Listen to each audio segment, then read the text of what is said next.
কোথায় তোমরা? না কত দূর আছো?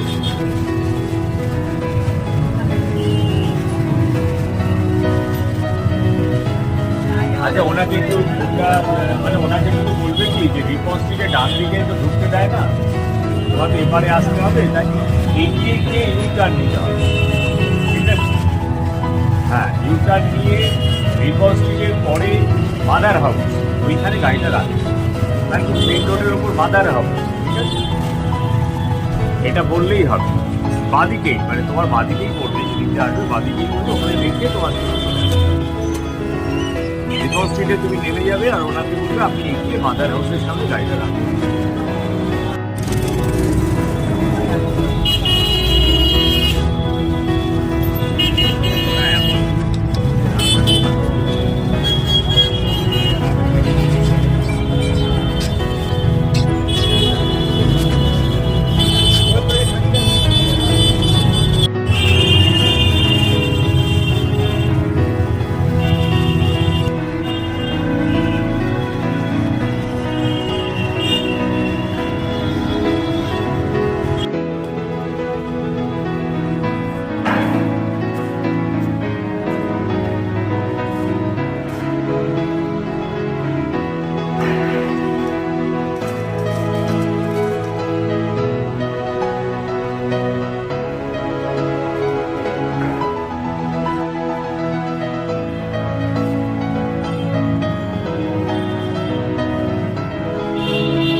যেরকম স্টেপেই হতো যদি পা গন্ডগোল হয়ে যায় কিন্তু এখন দাঁড়া, তারপরে দাঁড়িয়ে তারপর তুমি ডাক্তার দেবে আর বাবা তুমি সেটা ডিসিশন।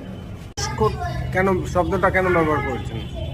ব্যবহার করছি এই কারণে যে আমরা একটু যারা পড়াশোনা করি, আপনিও পড়াশোনা করেন, যারা বুদ্ধি নিয়ে খেলা করে, বোধ নিয়ে চর্চা করে এবং চূড়ান্ত চর্চা করে, তাদের নিয়েই আমার এই অস্তিত্ববাদের কথোপকথন। এই জন্যে আমি এটাকে প্রাপ্ত মনস্ক। সংখ্যা যেটা করার প্রচুর গল্প হচ্ছে, আড্ডা হচ্ছে, বইয়ের কথা হচ্ছে, নানান বইয়ের সন্ধান দিচ্ছেন, আমরা সেগুলো কিনে পড়ে ফেলছি, তারপর সেটা নিয়ে আবার আলোচনা হচ্ছে। আমাদের পারিবারিক যে নিজেদের যে যেখান থেকে যে অবস্থা থেকে আসছি, বিভিন্ন অবস্থান থেকে তো আমরা আসি থিয়েটার করতে, সবার বাড়ি একরকম নয়।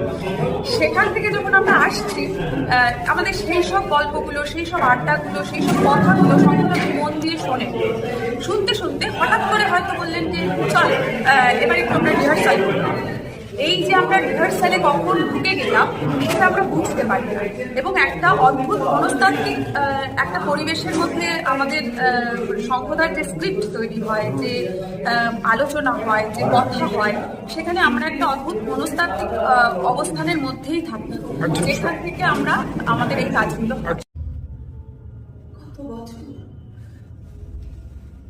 কত বছর ধরে যে ওই বন্ধ দরজাগুলো ঘা মেরে যাচ্ছি, সব দরজায় লেখা মানবতাবাদী না হলে প্রবেশ নিষেধ।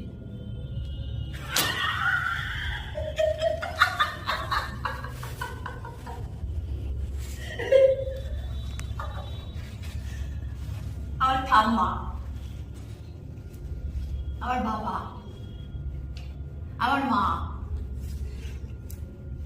শেখাতেই পারলো না যে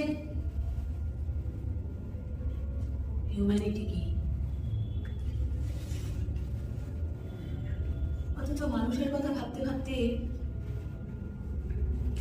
এরা হারিয়ে গেল, চলে গেল।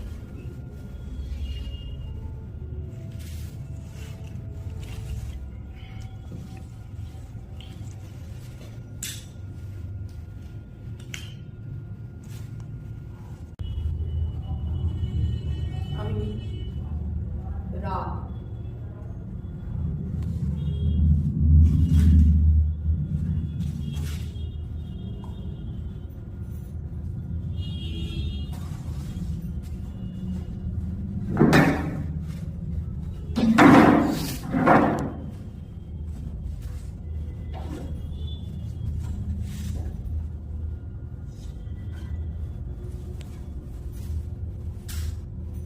ধরে নেওয়া যেতে পারে এটা আমার জায়গা।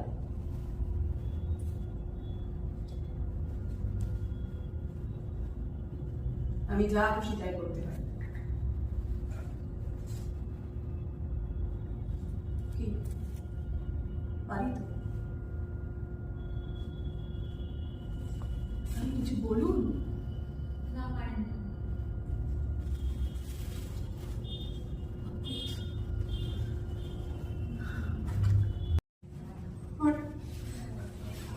আমার সব রাস্তা বন্ধ।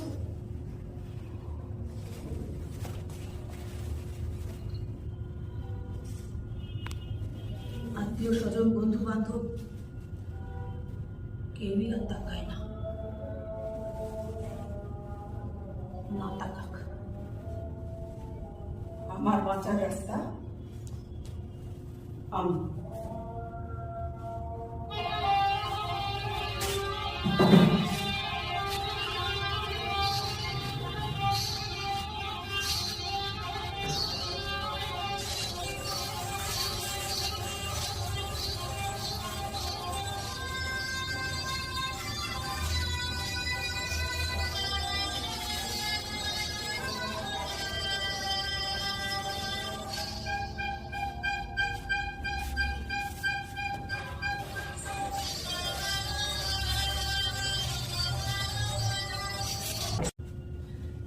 কিন্তু একবার ভাবুন, যারা যে আর্টিসানরা দিনের পর দিন তাদের বোধ অনুভব শ্রম দিয়ে মন্দিরটি সৃষ্টি করলো, তাদের কথা আমরা ভুলেই গেলাম।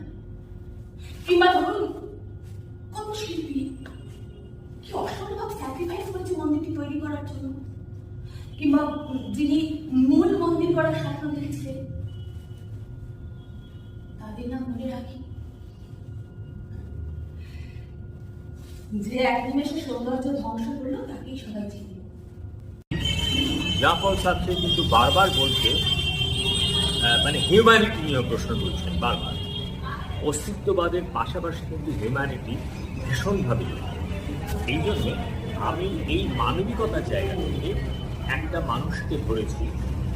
উনি যে মানুষটার কথা বলেছেন তার নাম হচ্ছে এরোস্ত্রাদ। এরোস্ত্রাদকে আমি আলাদা করে এখানে কিন্তু আলাদা কোনো নাম দিইনি। ওটা উনি বলেছেন কেন, আজকে যে ধ্বংসলীলা চলছে, আজকে যে বিভ্রান্তি চলছে, আজকে যে নৈরাজ্যবাদের সৃষ্টি হয়েছে, এইটাকে ভেঙে চুড়ে ছারখার করে দিতে হবে।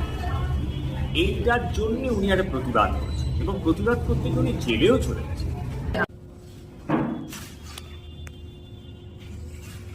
এই ধরনের নেতাই এখন আমার আদর্শ, অনুপ্রেরণা। এরও কিন্তু কিছু হয়নি, জানেন, ওই সামান্য জেলটাই থাকতে হয়েছিল, এই আর কি।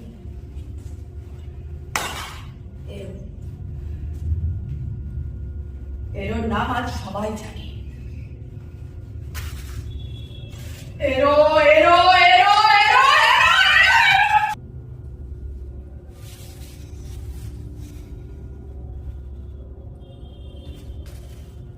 আপনারা তো এগুলোকে চেনেন।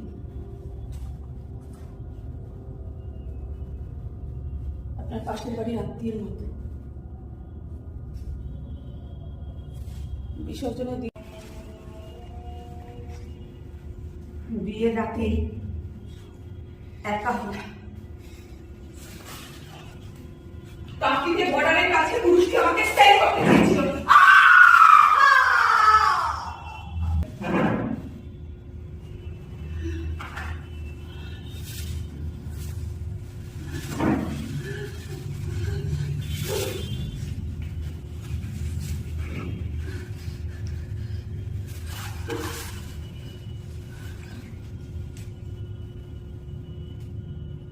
ওই রাতে শেষে বুঝতে পারলাম আমি ঠিক কি করতে পারব।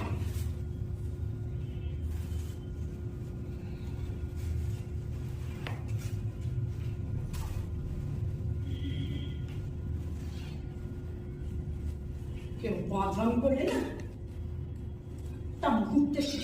মিল অমিল আছে, আসলে চিত্র পরিচালক শঙ্খ ঘোষ, মানে শঙ্খ ঘোষ যেহেতু পরিচালক, হ্যাঁ, শঙ্খ ঘোষ তো একরকম বলেছেন, কিন্তু অভিনয় করার সময় কিন্তু সেসব খেয়াল নাও থাকতে পারে নিজের মতো করে করতে গিয়ে, যেন নাটকটা ভালো লাগে সবার। প্রসেস মানে এই সময় চলমান নাটকের জগতে যে প্রসেস চলছে ঠিক সেই পদ্ধতিতে শঙ্খদা আমাদের সাথে কাজ করে। মানে প্রতিদিন এসে আমরা আমাদের গল্প আড্ডা, প্রচুর আড্ডা দিই শঙ্খদার সাথে।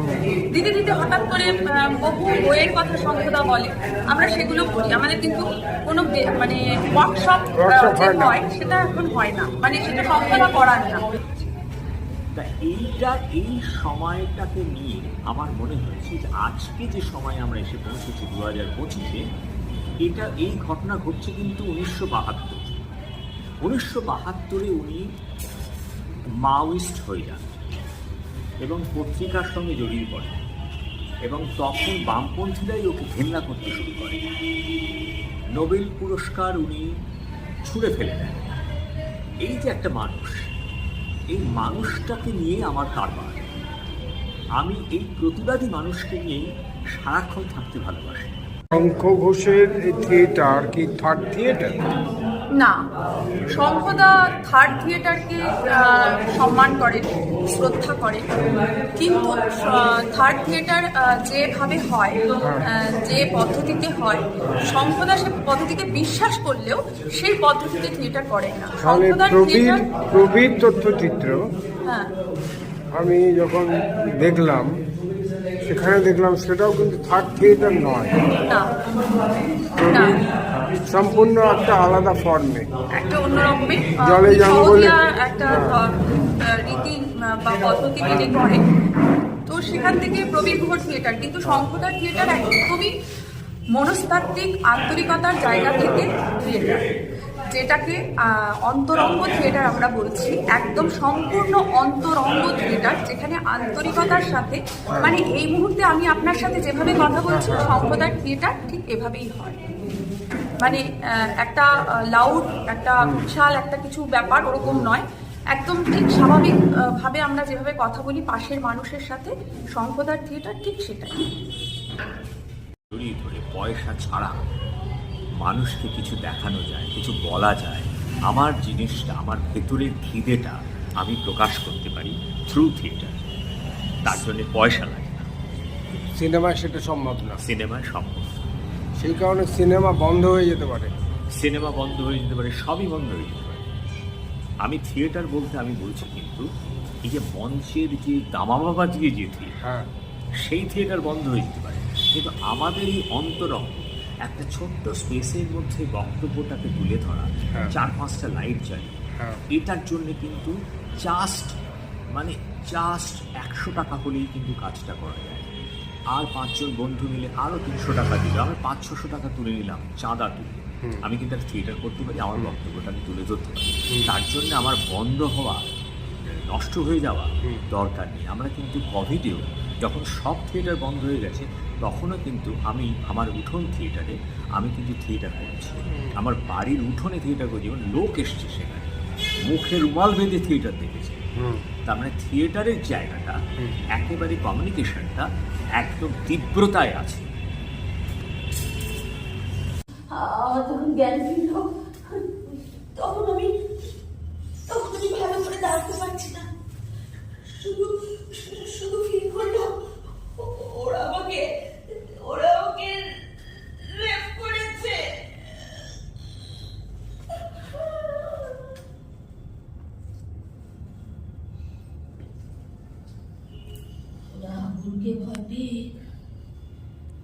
আগুন কেউ ছাড়ছে না।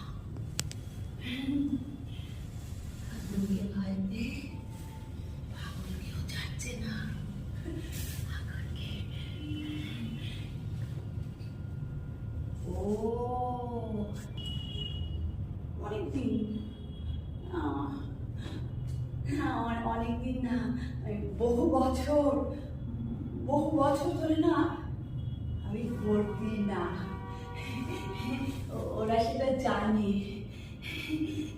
জানতো, ভাবলো ভোট দেয় না, ঘরে বিকালবার কোনো চাহিদাও নেই, তাহলে এই রাগ ঘরটাকে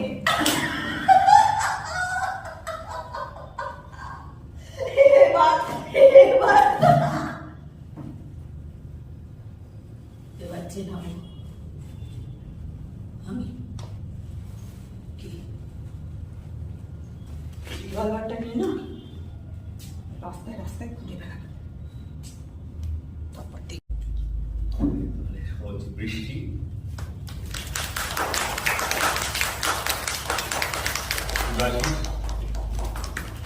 এই যে আলোর কারসাজি দেখলেন সবটাই শিবাশিসের তৈরি করা। আর বৃষ্টি সম্পর্কে আর কিছু বলার নেই। জন্মদিন পালন করছে, এখানেই করছি। আমাদের প্রথম দিন এই নাটকটা আছে, তার সাথে একটু আলোচনা আছে। 1 তারিখ আরো আমরা অনেক দলকে ডাকছি, 3-4টে দল থাকবে। আমরা করবো না সেদিন, আমরা টোটালটা অর্গানাইজ করছি 1 ফেব্রুয়ারি। আর 31শে জানুয়ারি আবার এই নাটকটাই আছে আমাদের এখানে।